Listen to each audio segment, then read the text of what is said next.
It's me again, Mr. TDC. Welcome to episode 7.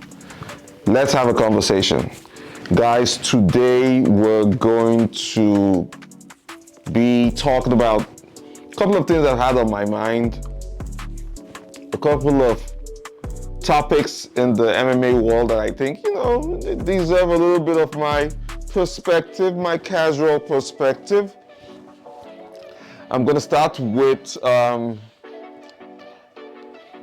press conference between Isreal Adesanya and Dricus Duplesis.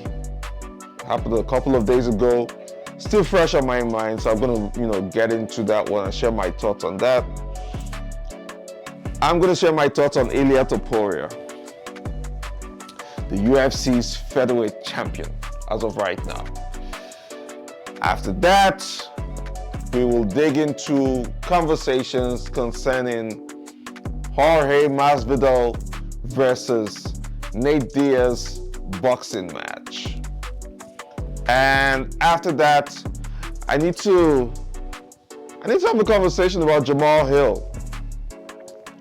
He's getting a lot of flack these days online. Jamal would like us to talk about it and see. Once again, if you guys share my thoughts. Without further ado, let us get right into it. Let's get into it. Okay. First, guys, did you watch the UFC press conference for UFC 305 between Dricus Duplesis, well, essentially Dricus Duplesis and Izzy Adesanya? Did you guys watch that the press conference? More importantly, did you see the stare down at the end of that press conference? Bruh, those guys had their eyes pinned on each other. Nobody blinked. Even when the UFC official came to, put them apart, bruh, those guys had their eyes still fixed. Laser focus. I like it. I like it a lot. If I'm being honest, it might even get my dick hard just thinking about it. That's how excited I should be about that fight. However, I don't know if I should get my, my hard on for that fight. The reason is this. So typically fights like that, we sort of already know the styles. And they say styles make fights. Izzy, striker. Good takedown defense, especially early on in his career, but not exactly fantastic on the ground. He knows his jiu-jitsu, don't get me wrong. He knows how to scramble. He's proven that in the fight with Kevin Gastelum, and that was Izzy from 2019. Dricus Duplesis, not really fantastic in his striking or his stand-up game, but more grappling heavy style. Dricus can go to the ground very well. So it's opposing styles. And I find that when I see fights like that where one person is more wrestling heavy, they always end up not being too exciting. Just all the dynamics involved. Izzy is also a counter striker. Lots of feints, lots of movement, lots of baiting, puts his head out there for you to come forward so you can angle off and strike. I don't know if Dricus being very heavy, grappling heavy, is going to give Izzy that opening. I don't know. I don't even think Dricus is the kind of guy who is too egotistic to not want to do the grappling.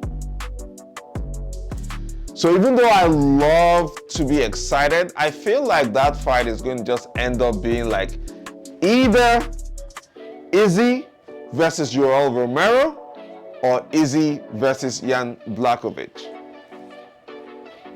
Because that style of fighting, the wrestling and grappling heavy style, that is the kryptonite for Isreal Adesanya, and that is the fight style that doesn't make him shine. Look at Israel's fights when he stood up, when he's fighting with guys who wanted to fight and stand. Kevin Gastelum, the fight with Anderson Silva, the fight with Paulo Costa. Those are pretty exciting fights. Ironically, Izzy lost his belt twice to guys who actually stood up to fight. Ironically. So I have a couple of mixed feelings about the fight. And on one hand, I'm tempted to get that hard on. But on the other hand, I'm like, I don't know. I don't know if you guys are going to deliver on what I'm expecting that fight to be. I'm so conflicted. However, there was something that happened at the press conference. Isreal Adesanya, he mentioned two things. He was asked, Izzy, what have you done in the last almost a year that you've taken time off, this layoff? What have you done? He said, I picked up golf. Golf? Like Tiger Woods golf? What are we talking about here? Golf? Huh.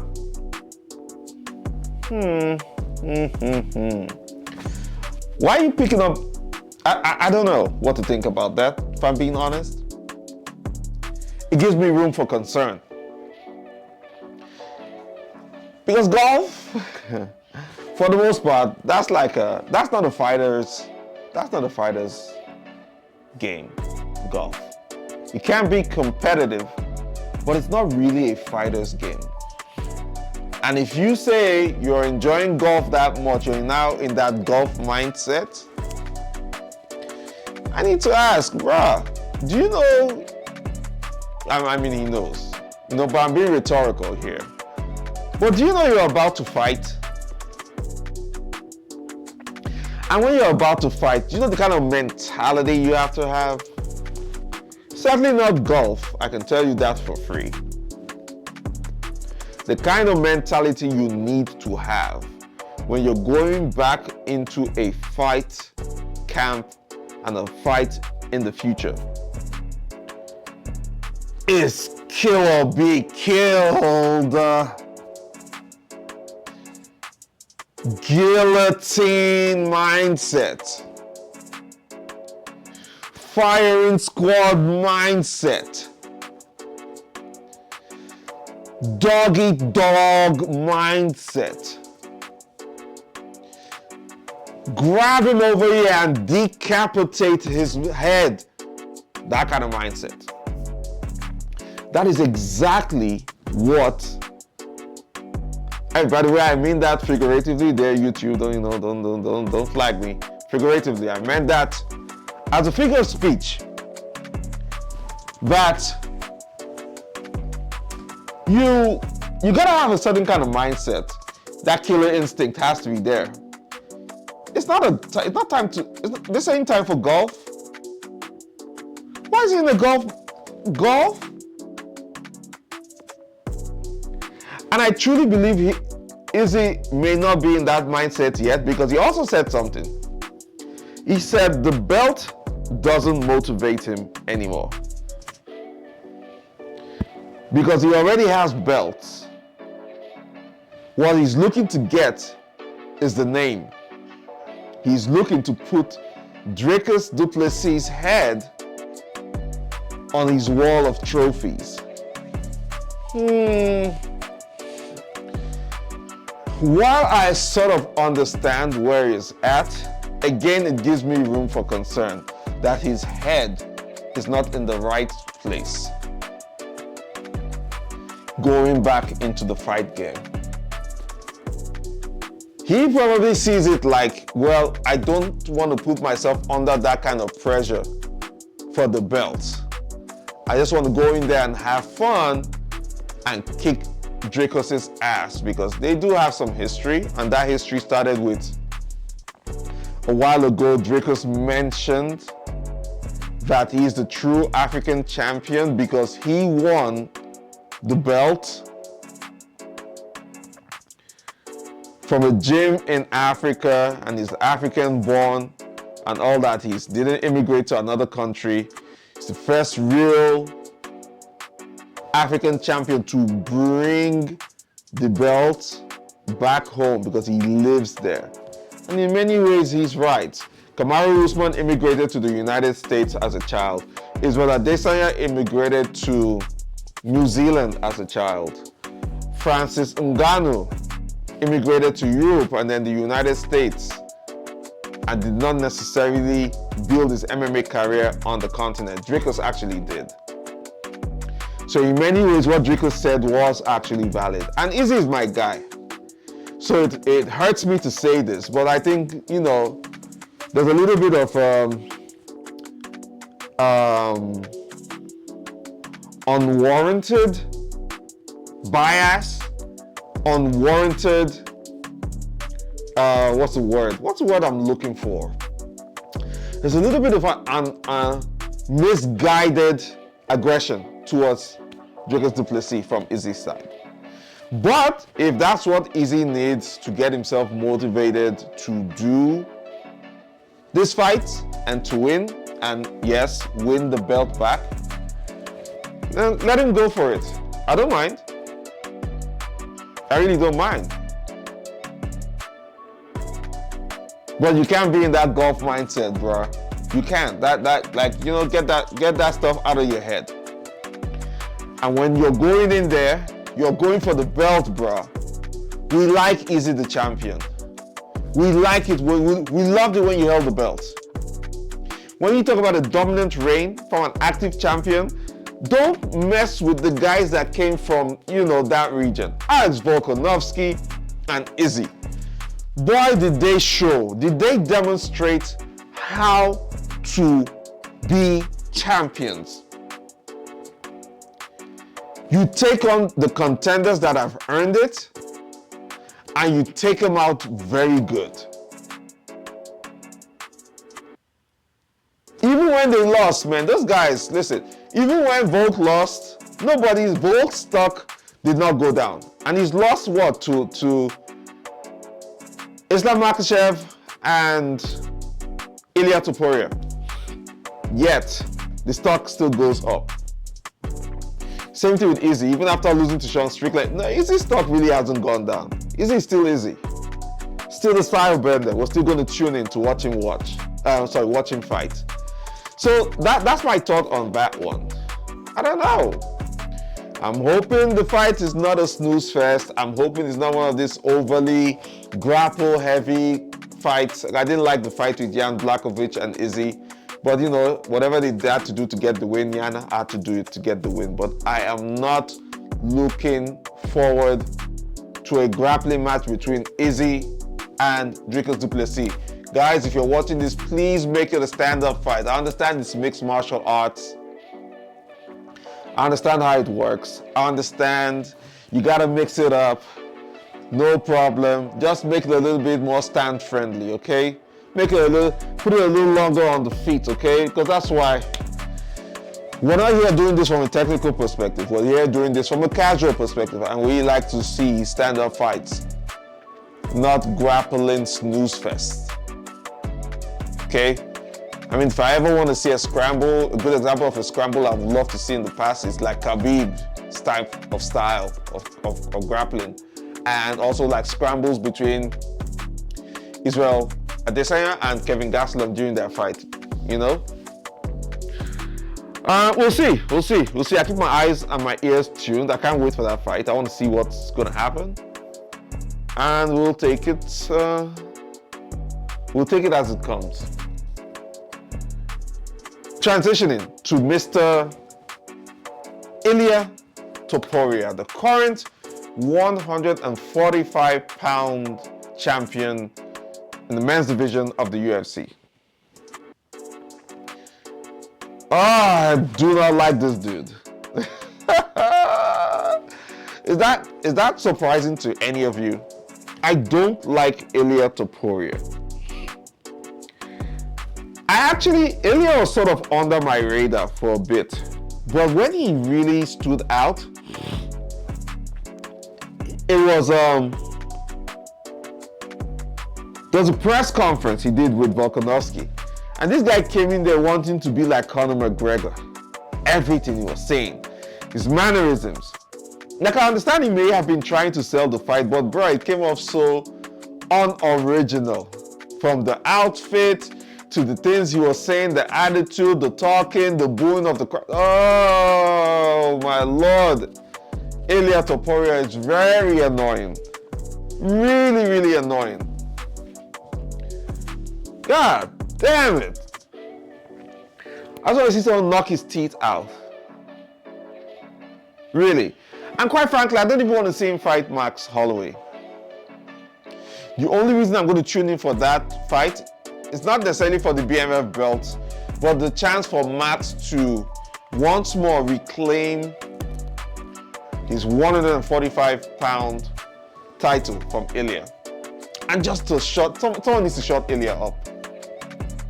There's that thing when fighters come with their undefeated, records, feeling very high and mighty, and then they haven't been shut up yet. They haven't been given a healthy dose of the humble pie. Maybe that's what's wrong with him. And if that's the case, then I don't blame him. I really don't. Why shouldn't he be confident? Why shouldn't he speak the way he does? I'm the same person who complains about personalities from guys in the heavyweight division. And I don't mind. Again, I don't need you to be the good guy. I don't need you to be the bad guy.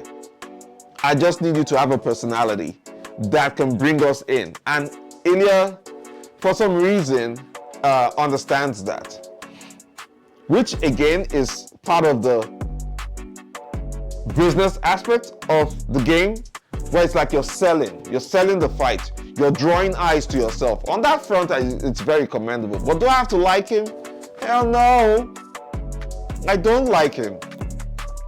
Don't like the fact that he beat Volkanovski, because Volk was my guy. I love Volk. I love Alexander Volkanovski.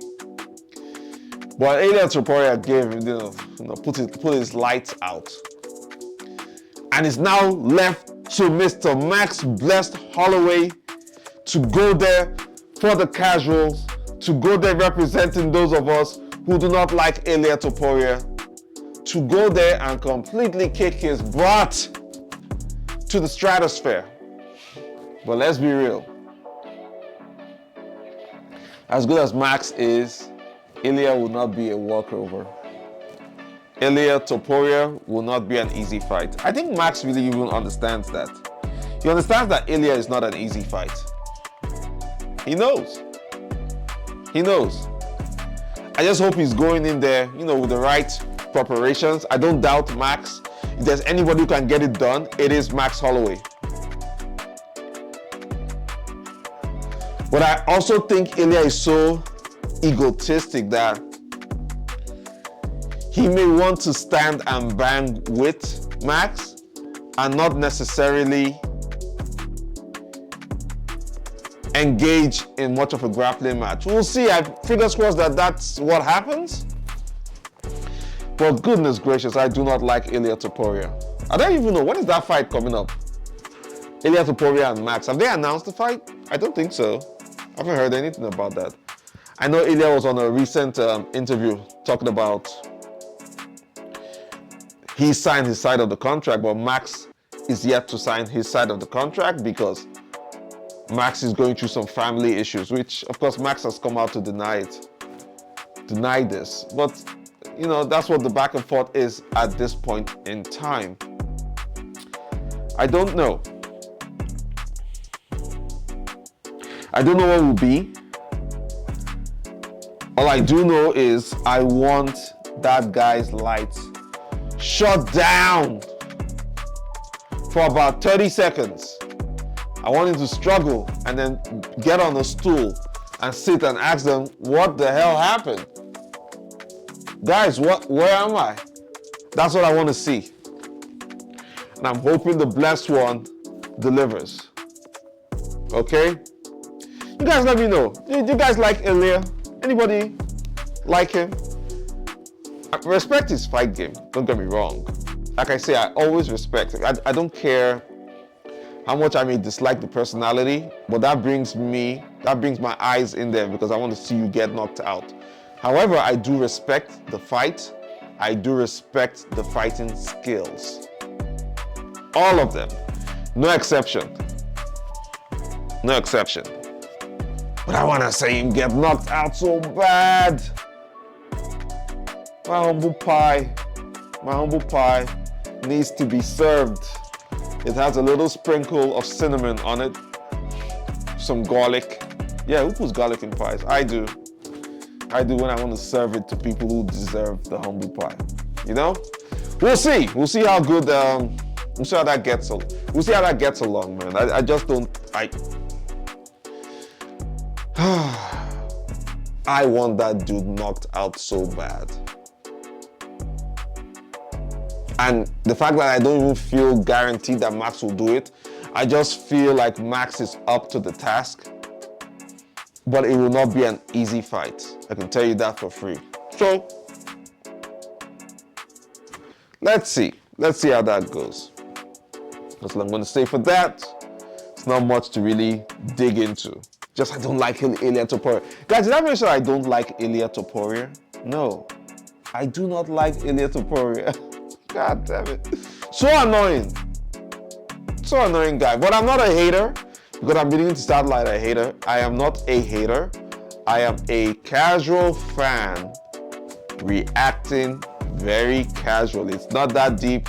If I'm ever in a UFC event, guys, if you guys ever see me with this look, please don't kick my ass for all the shit that I say. I'm just a big fan at the end of the day. Don't kick my ass, okay? Masvidal versus Nate Diaz 2, coincidentally, more or less, because this time it's in boxing. These two guys want to throw hands. The last time they fought in the octagon for the inaugural BMF title fight, man, it wasn't going too well for Nate. And I'm talking about standing and on the ground. It wasn't going well. Masvidal was having the best of him and completely piecing him up. We were piecing him up with several 2-3 pieces with several sodas. Busted up that scar tissue over his eye, and then the match had to end because of that injury. Now they're going into boxing outside of the UFC. I don't mind. I like the fact, I first like the fact that they're both promoting these fights under their individual fight promotions, which means more money for them. So kudos to that. I always want to see these guys win outside the UFC. I always want to see them make money outside the UFC. Speaking of money, I have my thoughts on the UFC pay. I'm going to make a video about that in the coming weeks. I have my thoughts on that. I really need to dig into that one. Probably use an episode to dig into it. You know, I have my thoughts. But anyway, like I said, I'm happy to see these guys make money. I'm happy to see that they are more or less creating the blueprint for guys who are still in the UFC that may want to do other things when they get out. These guys are laying the blueprint. So kudos to them. However, for the fight in particular, my money's on Masvidal. He's not my preferred fighter, neither is Nate. But my money's on Masvidal. I think Jorge is going to put Nate out. Even if he doesn't lay him to sleep, you know, he's gonna bust him up. Guys, Jorge used to be a street fighter. with exceptional hands from back in the day. How Nate thinks that he will you'll be able to get this one on Masvidal, it's mind-boggling to me. But we'll see. We'll see. I don't know.